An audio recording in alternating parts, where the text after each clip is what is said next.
75 साल में अगर आज तक आप पे मकान नहीं बन पाए हैं, आपके दर्द को किसने कि आप बिना छत के रहते हो, आप साफ पानी नहीं पी पाते, अच्छा भोजन नहीं खा पाते, आपके बच्चों को अच्छी शिक्षा नहीं मिल रही है, अच्छी स्वास्थ्य सेवा नहीं मिल रही, कौन जिम्मेदार है? मैं जिम्मेदार हूं। मुझसे कौन सी लड़ाई लड़ रहे हो भाई? मैं कहां से जिम्मेदार हो गया हूं? जिम्मेदार तो आप हैं।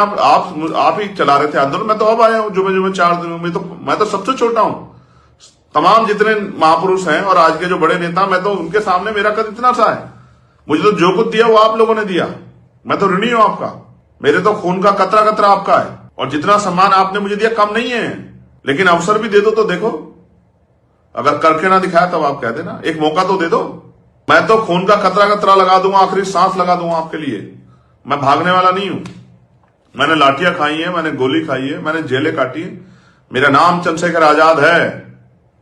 मैं भागने वालों में से नहीं हूं। और आप जानते हैं कि मैं कितनी दमदारी से आपकी आवाज को अकेला होते हुए उठाता हूं लड़ लड़के। एक मौका तो दो, फिर देखो आप। अच्छी शासन व्यवस्था कोई करके दिखा दे जो हमसे पुराने, मैं उनका भी सम्मान करता हूं। मेरी उनसे कोई लड़ाई नहीं भाई, मैं लड़ना ही नहीं चाहता अपने बहुजन समाज के लोगों से। मैं तो जब बहुजन समाज के लोग आपस में लड़ते हैं तो चुप रह जाता हूं कि भाई मत लड़ो यार, तुम पे तो वैसे ही बहुत हालात तुम्हारे खराब है, तुम पे 4 से वैसे ही मार पड़ती, काहे को लड़ रहे हो? तो मैं तो आपको समझाता रहता हूं भाई। वो चाहते हैं कि आप गलत रास्ते पे चलो, इधर उधर भटक जाओ, मुख्य रास्ता छोड़ दो, राजकाज की बात ना करो, लाठी डंडे लेके लड़ाई झगड़ते फिरो, पढ़ाई ना करो, रोजगार ना करो, और इसी तरह भूखे नंगे रह के वो आप पे मुस्कुराते रहे और वो आप दुखी रहो, वो सुखी रहे। बस ये है लड़ाई। मध्य प्रदेश में इस बार राजनीतिक शक्ति बनानी है, कमर कस लो, किसी से लड़ाई नहीं है।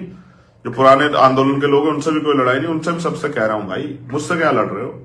दुश्मन से लड़ो।